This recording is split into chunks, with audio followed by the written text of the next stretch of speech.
Bonjour à toutes et à tous, bienvenue sur KTV, Coésie FM, le 106.9 pour un temps de parole en direct à la radio et à la télévision. Ramlati Ali, on n'a plus le droit de dire Madame le député, mais elle est quand même avec nous sur le plateau. Ramlati, bonjour. Bonjour Patrick, bonjour à tous et à toutes. Merci d'avoir accepté notre invitation. Ça y est, le combat, en fait avec vous le combat s'arrête jamais. Là c'est reparti pour un troisième voire un quatrième tour pour les législatives. Vous êtes prête pour ce nouveau combat? Je suis toujours prête, Patrick. Il faut savoir que sur le combat, vous savez, je vais vous raconter une anecdote. Quand j'étais petite, à un moment, maman m'a dit, tu devrais t'appeler Mwakondro. Et Mwakondro, ça veut dire... Donc, je suis toujours sur les combats, et donc, plus prête que jamais. Ça vous fait pas peur. Comment vous avez pris cette décision du Conseil constitutionnel? Avec la sérénité qu'il faut. Moi, je n'avais jamais, je m'attendais à ça, je m'attendais à ce que ça soit pas annulé, je m'attendais à ce qu'on décompte les bulletins nuls qui étaient pas dans les enveloppes et qu'on me dise, t'as eu 54 voix, là il y avait 116 qu'on n'a pas vu, et El Hadj Chakrina il est élu. Je m'attendais à tout ça. Donc aujourd'hui, la décision, pour moi, c'est pas la pire. Le Conseil constitutionnel n'a pas retenu l'histoire de la tricherie avec le gendarme, etc. Il ne retient pas ça. En tout cas, nous l'avons tous lu. La décision, nous l'avons tous lu. Ils ont dit qu'il y a eu des torts de part et d'autre. Et donc, pour moi, ça me réconforte dans ce que je disais déjà, qu'il n'y avait pas de fraude particulière, en tout cas me concernant. Voilà. Est-ce que cette nouvelle élection... Effectivement, c'est un nouveau combat, mais est-ce que la campagne, votre campagne, vos arguments vont changer par rapport à la première fois? Parce que vous avez fait un morceau de mandat quand même. Mes arguments vont forcément changer, obligatoirement, parce que dans tout ce que je disais pendant la campagne, d'abord, c'était, j'ai fait une campagne socialiste en disant que j'irais en marche si j'étais élu, ça c'est déjà fait. J'ai fait une campagne en disant que, en réalité, sur le plan territorial, mon parti politique c'est Mayotte. Et tous ceux qui veulent travailler pour Mayotte, ils sont dans mon parti politique et donc on va pouvoir travailler ensemble. Et donc aujourd'hui, on a vu jusqu'au 19 janvier, tous les parlementaires mahorais travailler main dans la main. Donc c'était déjà un objectif pour moi, c'est déjà atteint. Maintenant, on va continuer sur la suite. Donc forcément, je ne vais pas repartir en disant je vais aller à loin. Ça, c'est déjà fait. On a mis des dossiers en route. Donc c'est ces dossiers-là, comment avancer avec. C'est ça le thème de la campagne. Ramlati Ali, cette campagne, elle s'annonce compliquée. Il y a même des nouveaux candidats qui n'étaient pas sur la première fois, en juin dernier. C'est plutôt à votre avantage ou à votre désavantage, selon vous? Moi, une campagne reste une campagne. Je ne peux pas préjuger de ce que vont faire les électeurs. Tout ce que je souhaite, c'est qu'ils confirment ce qu'ils avaient déjà fait. Et puis ceux qui n'étaient pas avec moi, je les invite à venir nous retrouver pour qu'on y arrive le 18 ou 25, si c'est ces dates-là. Mais ce morceau de mandat que vous avez fait déjà, Ramlati, est-ce que ça va vous servir pour cette nouvelle élection? Je l'espère bien. Je l'espère bien parce que pour les Mahorais, ça, s'il y a quelque chose qui a été reconnu, c'est l'unité. Et on sait bien que depuis le combat de Mayotte, où la femme était devant, ce qui était, ce qu'on peut mettre dans le panier de la femme, c'est de pouvoir créer cette unité. On le voit bien quand il y a des soucis ici ou là. À un moment, on va chercher les femmes leaders. Pourquoi? Parce qu'on cherche quelqu'un qui va pouvoir unir tout le monde autour de la table. Donc, j'espère bien que ça... dont les Mahorais ont reconnu, parce que même des personnes qui étaient viscéralement contre moi, ils le disent aujourd'hui. Quel est votre principal atout par rapport aux autres concurrents, aux autres candidats? Qu'est-ce qui fait votre différence aujourd'hui? J'ose espérer, mais je dis j'ose espérer que les électeurs en général, que ce soit à Mayotte ou ailleurs, en France ou Navarre, n'aiment pas être désavoués. Donc, j'ose espérer qu'à Mayotte, ce soit de la même manière et que je bénéficie de cet avantage. Flo, une réaction? Oui, justement, afin de ne pas refaire le match 40 fois, ce qui a motivé le Conseil constitutionnel, c'est certains dysfonctionnements dans le déroulé du processus électoral. Est-ce que vous allez être plus attentive au déroulé sur cette élection-là?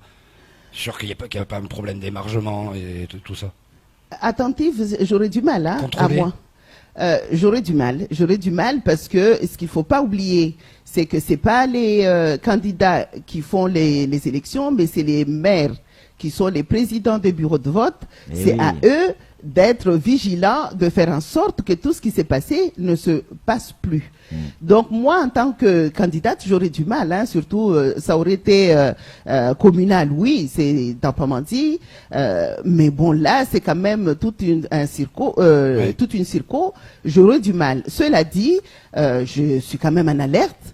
J'en ai parlé avec quelques maires, mais j'ai surtout parlé avec le secrétaire général de la préfecture en lui disant que l'État a une mission de contrôle et que j'espère bien que cette fois-ci, cette mission va être exercée d'une manière plus, on va dire, militaire. Ramlati, est-ce que vous avez discuté avec les autres parlementaires, avec Mansour Kamardine, avec Tani, avec Hassan Abdallah? Est-ce que vous avez discuté de cette nouvelle campagne qui se lance? Oui. Parce que vous avez montré l'unité que pouvaient avoir les parlementaires. Est-ce qu'il va y avoir une unité également en soutien à Ramlati Ali? Vous demandez si le président de LR va être... Vous vous entendez bien, pourquoi pas? Vous travaillez ensemble, pourquoi pas? Ben, écoutez, honnêtement, j'ai discuté avec les uns les autres parce que le propre d'un candidat, c'est d'aller voir tout le monde, d'avoir le soutien de tout le monde, mais surtout de celui qui n'est pas pour lui. Oui.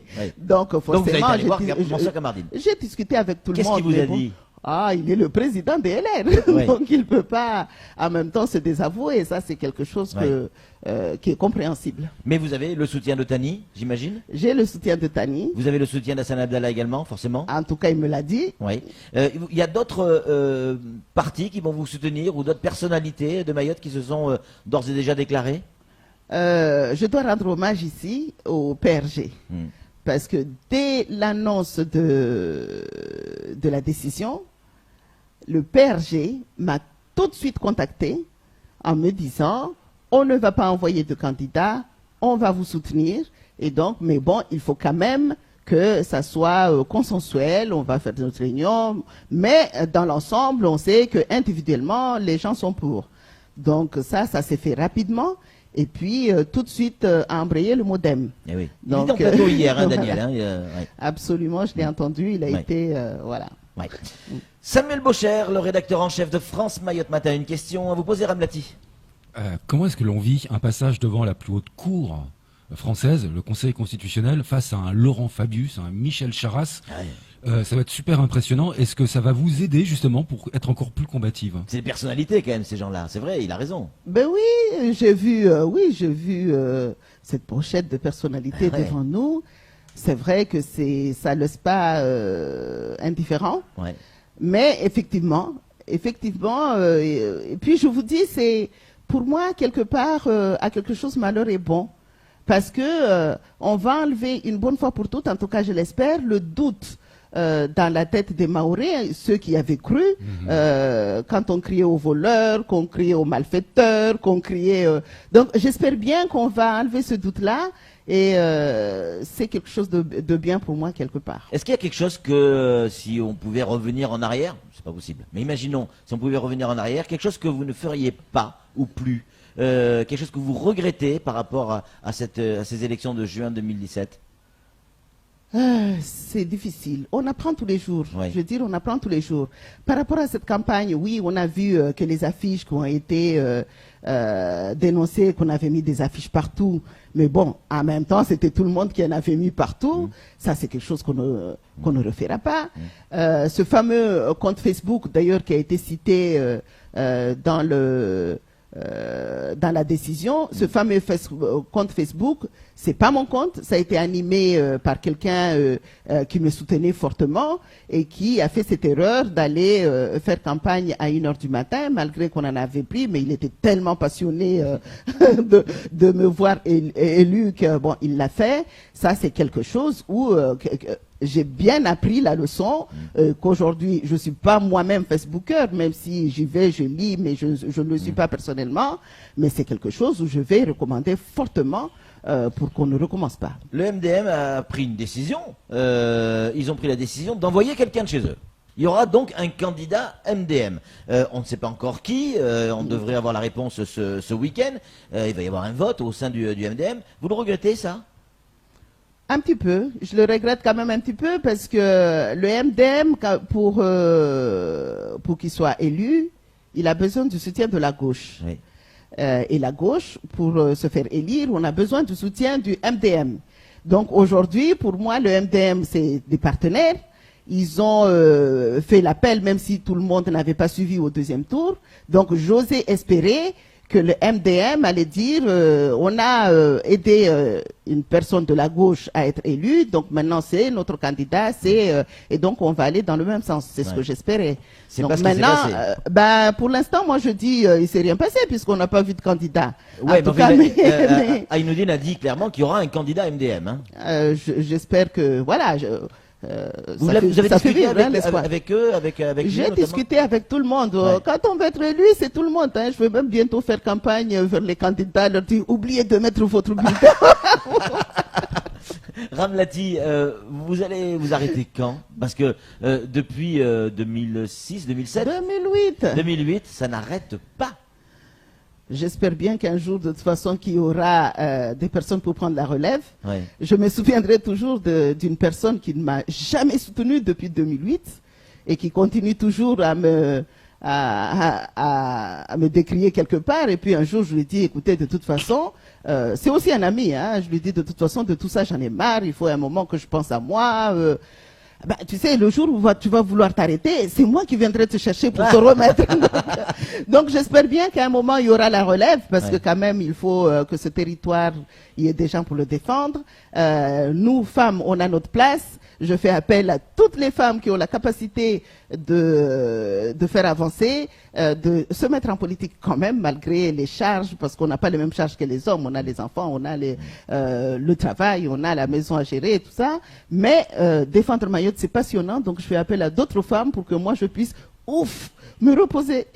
Samuel a une question à vous poser. Les élections ont été annulées, c'est une chose, mais je vous rassure, Ramlati, vous resterez à jamais et pour toujours la première députée de Mayotte, femme. Ah, ça c'est fait, oui. Ça c'est fait, et ça, on ne pourra pas revenir en arrière. On ne pourra jamais le changer et personne ne pourra vous le voler. Ça c'est une évidence. En attendant, 18 et 25 mars, c'est des dates qui vous conviennent? Moi, ça me va. Je dis, pour une campagne électorale, on n'est jamais prêt. Même si on nous aurait donné un an, on ne serait jamais prêt. Ouais. Donc maintenant, que ça se passe, parce que je pense que les deux personnes qui ont la pression, c'est moi et mon concurrent principal, celui qui a fait le... Ben oui, puisque nous, on a la pression depuis. Donc je pense qu'à un moment, il faut que cette pression tombe. Donc il vaut mieux que Bakar Liboto, c'est un candidat qui vous fait peur? Tous les candidats me font peur. Ouais. Tous. Donc s'ils pouvaient me laisser toute seule, moi, aller à l'élection. Allez, Flo a une question à vous poser. Oui, moi c'est juste technique. Hein. On a Tani qui est vice-président de l'Assemblée. Vous êtes la première mahoraise députée, mais secrétaire aussi de l'Assemblée nationale. Si vous êtes réélu, cette fonction, vous la gardez? Absolument. Donc, depuis l'annulation de mon élection, Richard Ferrand a fait appel pour avoir des secrétaires par intérim. D'accord. Donc, et ce que on ne sait pas à Mayotte, c'est que le 19 même, j'ai été nommée juste avant l'élection, avant l'annulation de l'élection, j'ai été nommée présidente de la francophonie. Donc, ça aussi. Et vous allez reprendre ce titre si jamais vous êtes élu? Je vais reprendre ce titre si jamais je serai élu. Ramlati Ali, qu'est-ce que vous avez envie de dire aux Mahorais aujourd'hui qui vous écoutent? Qu'est-ce que vous avez envie de leur dire, à part voter pour moi? D'abord, il faudrait qu'à un moment, ce territoire se calme. Je comprends bien qu'on soit dans la revendication, je le comprends. La France métropolitaine est toujours dans la revendication et ailleurs, mais il faut qu'on puisse faire cette revendication dans le calme et puis qu'on sache mettre des délais pour ne pas bloquer les territoires. Ça, c'est une première chose. Et deuxième chose, comme je l'ai dit tout à l'heure, donc il ne faut pas qu'on casse notre économie, il ne faut pas qu'on casse, on abîme notre territoire sur le plan touristique, parce que tout ça, ça a des conséquences. Et puis, quand même, je leur dis, votez pour moi. Vous avez encore la force? J'ai la force et la conviction qu'on peut faire des choses pour Mayotte. Et donc, pour ça, j'espère vraiment être réélu. Merci beaucoup Ramlati Ali d'être venu sur ce plateau. On se retrouvera parce que la campagne va être longue. Il va y avoir un premier tour, un deuxième tour, peut-être même un troisième tour. On aura l'occasion d'en reparler. 5 tours. Mais oui, au stade où on en est. Allez, c'est tout pour ce temps de parole. Tout de suite, la suite de nos programmes.